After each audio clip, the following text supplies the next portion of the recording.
The biggest lie in gardening is that you need to dig to grow food. That soil has to be turned, broken and worked before anything productive can happen. But the moment soil is disturbed, its entire biological structure is disrupted. Fungal networks are torn apart. Moisture escapes.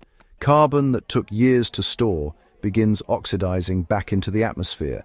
And weeds, buried but not destroyed, are brought right back to the surface, ready to grow again. No-dig gardening flips that entire system.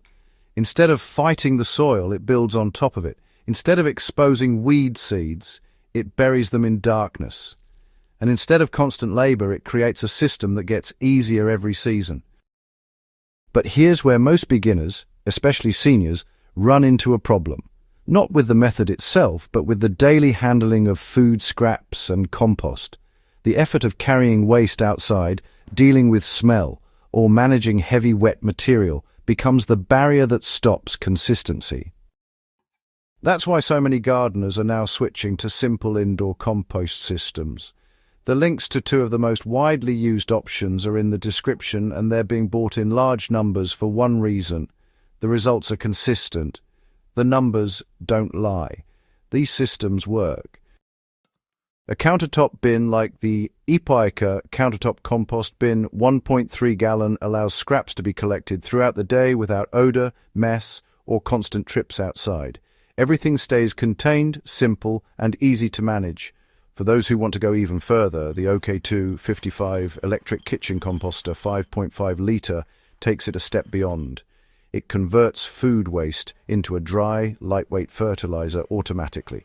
No turning, no waiting months, no heavy lifting, just finished material ready to use. D2. And this is where no-dig gardening becomes almost effortless. Before laying anything down, the ground doesn't need to be cleared completely. Tall weeds can be cut, but their roots stay in place. Those roots will decompose naturally, feeding soil microbes and creating air channels beneath the surface. What looks like a problem becomes part of the system. The first real step is weed control, not by removing weeds, but by blocking their access to light. Thick cardboard is laid directly over the soil. It must be plain, non-glossy cardboard, and every piece must overlap. This is critical. Even small gaps allow light through, and where there is light, weeds will return. Once the cardboard is in place, the transformation begins underneath. Weeds die back and start decomposing. Worms move in. Microbial life increases. The soil begins rebuilding itself without being disturbed. But the real change happens when compost is added on top. A layer about 10 centimeters or 4 inches is spread directly over the cardboard. This becomes the new growing surface. Compost can come from any source: homemade green waste or processed kitchen waste. For gardeners using electric composters, this is where everything connects. The output is dry, easy to handle, and can be applied continuously as a top layer without effort. After spreading, the compost is gently firmed using your feet, not compacted, just settled enough to give roots stability. This helps retain moisture and prevents the surface from drying out too quickly. At this point, the bed is ready immediately. Planting happens directly into the compost.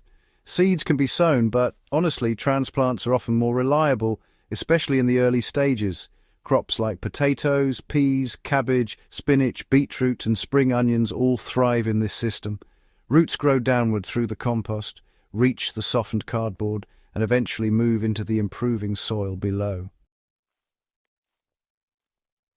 Maintenance is simple. Some weeds, especially aggressive grasses, may still push through, but instead of digging, they are either pulled easily or covered again with cardboard. Each time this is done, the roots lose energy until they eventually die off. Over time, the cardboard disappears. Worms and microbes consume it, turning it into organic matter. What remains is deeper, darker, more structured soil than what existed before. This is where no-dig reveals its real advantage. Soil is not just dirt, it's a living system.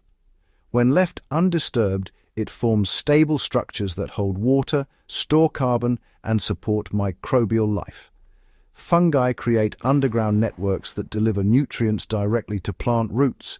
Everything works together in balance. Digging breaks that balance.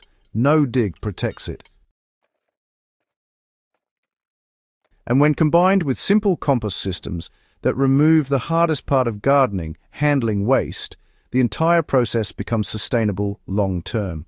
Especially for seniors, this means less strain, less effort, and more consistency.